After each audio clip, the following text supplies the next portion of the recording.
Bonjour à tous, je suis Ben de la campagne de Ibris Disordered Cosmos. Je vais vous parler du système de combat dans le jeu qui est un des éléments principaux.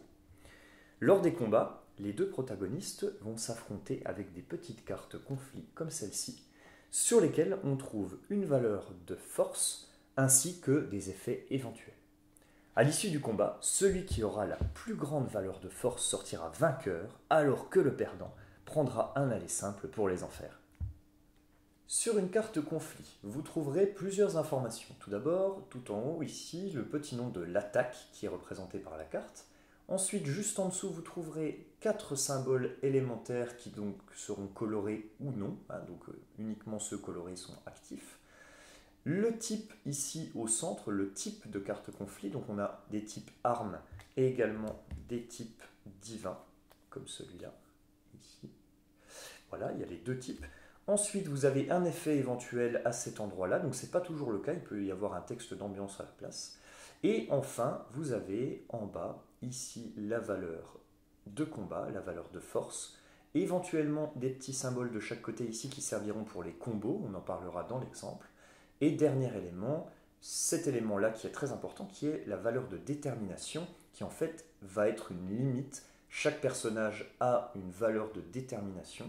Vous ne pourrez pas dépasser cette valeur de détermination avec le total des cartes que vous allez mettre.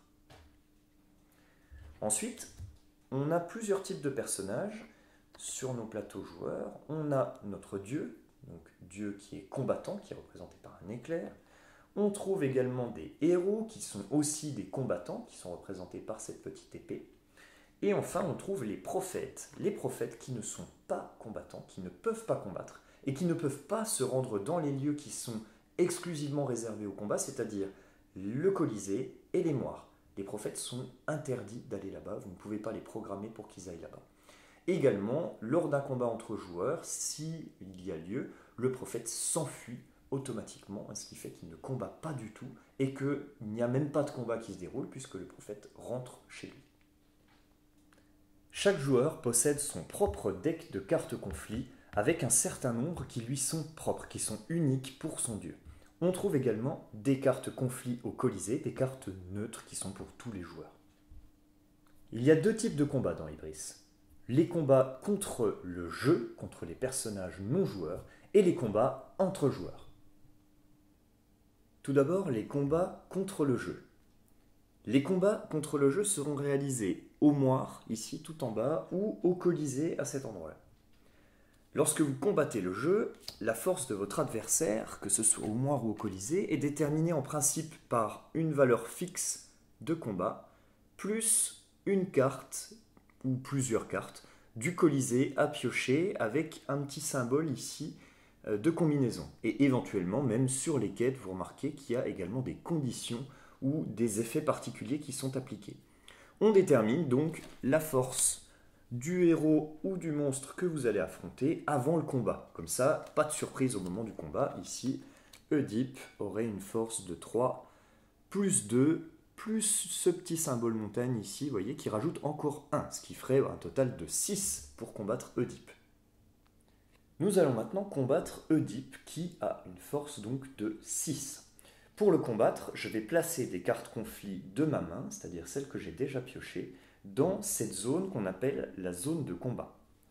Lorsque je place des cartes, je dois aller dans l'ordre, c'est-à-dire que je dois les placer toujours à la droite de la précédente, ça aura une importance, vous verrez, et on va les résoudre une par une. C'est-à-dire qu'une par une, on va vérifier tout d'abord, donc je vais placer celle-ci en premier, écrasement. D'abord, on va vérifier que la valeur de détermination présente ici ne dépasse pas la valeur de détermination que vous avez sur votre plateau joueur. Il s'agit d'une valeur maximale, c'est-à-dire que ce n'est pas quelque chose qui se consomme, la détermination. Simplement, vous ne pouvez pas dépasser ici 2 de détermination. Là, j'ai déjà consommé 1, il me reste donc 1 de détermination à placer. Ensuite, sur la carte, sur certaines cartes, vous avez des effets qui sont écrits ici. Donc là, en l'occurrence, il n'y a rien de particulier, un petit texte d'ambiance simplement. Donc, pas d'effet à résoudre, mais ça aurait été à ce moment-là de le résoudre. Dernière étape, on peut passer à l'étape suivante si on le souhaite. Donc là, il me reste une carte en main. Je vais pouvoir la placer puisqu'elle ne dépasse pas la valeur en détermination. Vous voyez, j'arrive à 2, j'ai 2 de détermination, on est bon. Ensuite, On résout l'effet s'il y a lieu, pas d'effet, toujours un petit texte d'ambiance. Et ensuite, on va calculer la force totale que j'ai. Je n'ai plus de carte et je n'ai plus de détermination. Donc là, j'arrive à 3 plus 2, ce qui me donne 5. Et vous remarquez ici, j'ai un combo, c'est-à-dire que j'ai deux cartes qui s'enchaînent et qui forment le même dessin. Donc là, en l'occurrence, il s'agit d'une arme. Je vais donc obtenir le bonus qui se trouve à cet endroit. Donc j'ai 3 plus 2 plus 1, ce qui me fait un total de 6, contre Deep qui avait 6 également. Quand j'égale la valeur du héros que je combats, du héros ou du monstre s'il s'agit des moires, je remporte le combat. Les égalités me sont favorables quand je combats contre le jeu. Donc ici, le combat est gagné, c'est parfait. J'ai combattu un héros du Colisée. Alors, juste pour préciser, mes cartes, ces petites cartes conflits que j'ai utilisées, elles sont défaussées. Elles ne reviennent pas dans ma main, donc vous les mettez dans une des fosses à côté de votre plateau. Elles ne sont plus utilisables. Le héros que vous avez combattu vient dans votre équipe, puisqu'il s'agit d'un héros du Colisée. Donc Oedipe rejoint votre équipe. Vous prenez également sa petite carte, puisqu'il a un effet particulier. Et la carte du Colisée qui lui a servi est également défaussée. Hop, on la place sous les cartes du Colisée. On va imaginer maintenant une situation où un combat se passe un petit peu moins bien. Je vais combattre contre Calypso, ici, Calypso qui a donc une force de 3, plus une carte de Colisée que j'ai déjà piochée. Donc 3 plus 2, ce qui fait 5, et j'ajoute encore 1, puisque vous voyez ici le symbole de l'air qui est présent sur les deux cartes, ce qui fait un total de 6 pour Calypso. Très bien, j'ai deux cartes en main, j'y suis allé un petit peu la fleur au fusil. J'ai deux cartes qui ne me permettraient pas en l'état de combattre Calypso, mais par contre, cette carte-là, coup rapide, va me permettre de piocher une nouvelle carte. Peut-être que j'aurai de la chance. Je vais donc jouer coup rapide pour commencer. Ici, pour 1 de détermination, j'ai 2, c'est tout bon. J'ai donc 1 de force, on est bien loin des 6, mais je vais piocher une petite carte qui va peut-être me permettre de faire quelque chose. J'ai ensuite cette carte-là qui arrive en main, qui me permet d'avoir plus 1 point de force pour 1 de détermination. J'ai un effet, cependant, gagner plus 1 par carte conflit que l'adversaire possède dans sa zone de combat. Comme on est en combat contre le jeu, l'adversaire n'a pas de zone de combat. Cet effet ne s'applique donc pas, il s'applique uniquement entre joueurs.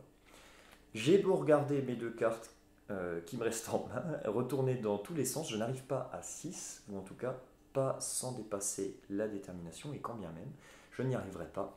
Donc je perds ce combat, et je décide de ne pas gaspiller mes cartes, je vais simplement défausser celle-ci et garder les autres en main. Calypso repart au Colisée. Sa carte est conservée et son standy repart là-bas. Ensuite, tout va dépendre de qui est-ce que j'ai utilisé pour la combattre. On a dit qu'on ne pouvait pas utiliser les prophètes pour aller au Colisée ou pour aller aux moires. Les prophètes ne combattent jamais, ils ne combattent pas du tout, ils s'enfuient. Ensuite, ça va dépendre de qui j'ai utilisé. Tout d'abord, si j'ai utilisé Hadès, si j'ai utilisé mon dieu. Le dieu ne va pas dans les enfers, puisqu'il est plus fort que ça.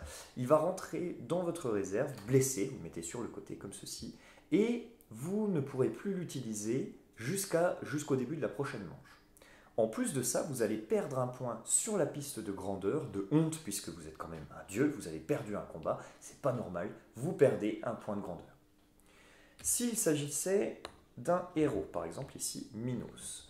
Si j'avais combattu avec Minos, j'aurais dû, et que j'avais perdu donc contre Calypso, j'aurais dû envoyer Minos aux enfers, c'est-à-dire qu'il aurait été défait. On l'envoie aux enfers, on le met sur le côté, et il ne sera accessible que si je viens le rechercher avec un personnage aux enfers pour faire l'action ressusciter. Il n'est donc plus dans mon équipe jusqu'à ce que j'aille le ressusciter.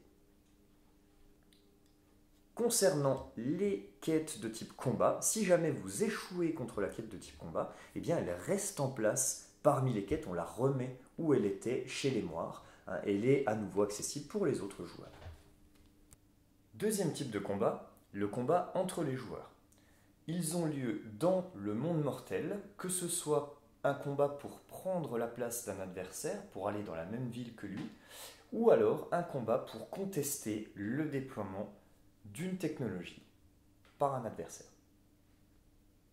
Dans un combat entre joueurs, on va appliquer exactement le même principe que dans un combat contre le jeu. Les joueurs vont jouer une carte conflit par une carte conflit, toujours les cartes conflit de leur main, ça ne change pas. Et ils vont jouer dans leur propre zone de combat. Donc ici, ce sera la zone de combat de Hadès, et ici, la zone de combat d'Athéna. Lorsqu'il y a un combat, les deux joueurs vont donc choisir une carte de leur main qu'ils vont placer face cachée. Donc ils font ça tous les deux. Hop. On va dire que ça, c'est la carte d'Athéna qui place face cachée. Voilà. Et chaque joueur va disposer d'un jeton comme celui-ci, un jeton double face arrêté et continuer. Chaque joueur va placer donc sa main sur le jeton, sur sa carte, pour décider de ce qu'il fait au niveau du combat. Si les joueurs, donc si le joueur, n'importe lequel, décide de continuer, on va retourner sa carte et donc on va l'ajouter à ses points de force actuels, vérifier la détermination, appliquer les effets, tout ce qu'on fait habituellement dans un combat. En revanche, s'il place le jeton sur la face arrêtée, dans ce cas-là, le joueur reprend sa carte en main et le combat s'arrête pour lui. Alors attention, ça ne signifie pas qu'il déclare forfait, ça signifie uniquement que la valeur de combat a atteint son maximum, donc il ne placera pas de nouvelles cartes. Voilà, c'est tout. On va donc simuler un combat entre deux joueurs. Hop. Donc Athéna place le jeton sur la face continuée, Hadès également. Les deux révèlent la carte qui correspond. Hop.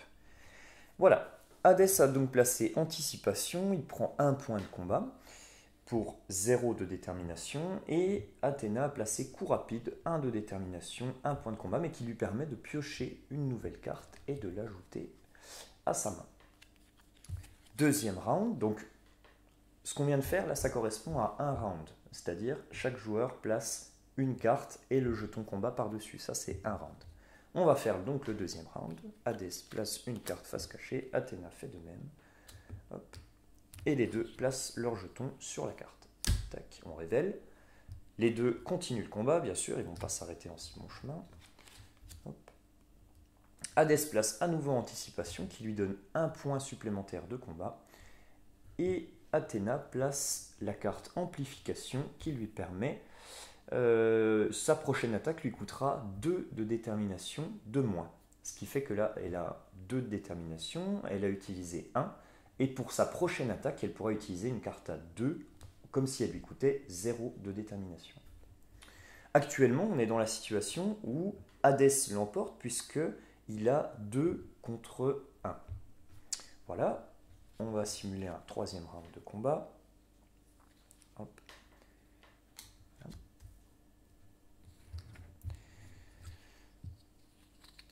Hop, on révèle les jetons. Hadès décide donc d'arrêter, puisque simplement il décide de ne pas jouer cette carte pour une raison ou pour une autre, parce qu'il souhaite la conserver. Et Athéna décide de continuer. Donc, Hadès a bluffé un petit peu en faisant croire à Athéna qu'il allait jouer une nouvelle carte, et en réalité, ce n'était pas le cas. Et Athéna, quant à elle, elle va jouer lance armée, qui n'a pas d'effet particulier, qui lui coûte donc 2 déterminations de moins, donc 0, et qui lui apporte 4 de force supplémentaire. Donc Hadès se fait laminer, se fait rouler dessus par Athéna, qui l'emporte haut la main. Donc les cartes conflits utilisées sont défaussées, comme d'habitude, dans la défausse du joueur. Et Athéna remporte le combat. Et donc là, on va voir les conséquences du combat gagné ou perdu en fonction de qui attaque, qui défend, etc. Les combats entre joueurs ont donc lieu dans le monde mortel. Première raison pour laquelle il peut y avoir un combat entre joueurs, c'est que je souhaite aller au même endroit que là où se trouve déjà un joueur adverse. Ici c'est le cas, je viens avec Minos sur Argos, là où se trouve déjà Athéna. Lorsque un combat entre joueurs a lieu, donc dans cette situation-là, si c'est le défenseur qui gagne, et en cas d'égalité, c'est toujours le défenseur, celui qui était là en premier, qui gagne. Si c'est le défenseur qui gagne, rien de particulier, le défenseur reste à sa place, on applique les conséquences de la défaite du combat, en l'occurrence Minos va aller aux enfers, puisque c'est un héros, il a perdu, je devrais le ressusciter. Pas de problème à ce niveau-là. Si en revanche c'est Minos qui gagne contre le défenseur qui était là avant, qui était donc Athéna, Athéna, on applique les conditions de défaite, c'est-à-dire que Athéna est un dieu, elle revient dans la réserve de son propriétaire, blessée, inutilisable jusqu'au prochain tour, et en plus de ça, Athéna perd 1 de grandeur, puisqu'elle a honte. d'avoir perdu. Voilà. Donc si Minos l'emporte, eh bien, il va pouvoir réaliser une action à Argos, hein, donc faire l'action comme s'il était venu ici, normalement qu'il n'y avait pas eu de dieu sur cette case. Deuxième situation pour laquelle il peut y avoir un combat, Athéna est venue ici à Argos pour déployer une technologie, ici une technologie sociale. Dans ce cas-là, tous les joueurs vont pouvoir contester ce déploiement. On dit que c'est une action de contestation. Tous les joueurs vont pouvoir contester dans l'ordre inverse de la piste de grandeur, en commençant par celui qui a le moins de grandeur. Là, on n'est qu'à 2 joueurs dans cet exemple. Je vais donc utiliser mon personnage Hadès pour contester le déploiement d'Athéna. Je conteste avec mon dieu. Si jamais, même principe, si c'est Athéna qui gagne en tant que défenseur, elle l'emporte en cas d'égalité. Si c'est elle qui gagne, on applique les conséquences de la défaite pour Hadès, il est blessé, il perd un point de grandeur, et Athéna continue son déploiement normalement. En revanche, si c'est le contestataire qui l'emporte, donc Hadès, Athéna subit les conséquences, blessée, elle perd un point de grandeur, et ensuite Hadès, le personnage qui a contesté, va pouvoir obtenir un des bonus de déploiement, c'est-à-dire qu'il va pouvoir soit prendre les points de victoire offerts par la technologie, soit prendre les prières offertes par la technologie, ou encore prendre la piste de bonté. Il s'agit d'une piste avec des bonus, on en parlera dans d'autres vidéos. Il va recevoir l'intégralité donc de la piste de bonté de, en l'occurrence, Athéna, du joueur Athéna, l'intégralité en fonction du niveau atteint, bien sûr, par Athéna.